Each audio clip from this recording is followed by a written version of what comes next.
سب سے پہلا جو نام ہے ہمارے پاس وہ ہے رحیق۔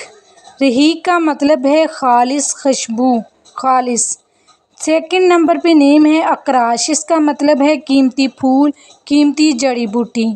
نیکسٹ نمبر پہ ہے ارباز۔ ارباز یہ بھی صحابہ کا نام ہے، اس کا مطلب ہے طاقتور۔ نیکسٹ صحابی کا ایک نام تھا عادی، جس کا معنی ہے سخی۔ اس کے علاوہ جو مشہور حاتم طائی تھے جو بہت زیادہ سخاوت کرتے تھے، ان کے بیٹے کا نام بھی عادی تھا۔ نیکسٹ ہے دارم۔ دارم کا مطلب ہے صحت مند، وہ بچہ صحت مند ہوگا، تندرست ہوگا۔ نیکسٹ ہمارے پاس نیم ہے اویمر، یہ بھی صحابہ کا نام تھا، اس کا مطلب ہے آباد کرنے والا، عاجزی کرنے والا، مطلب بھی بہت اچھا ہے اور صحابہ کی صفات بھی پیدا ہوں گی۔ نیکسٹ اس کا مطلب ہے پیار اور محبت کرنے والا، یہ بھی صحابی ہے۔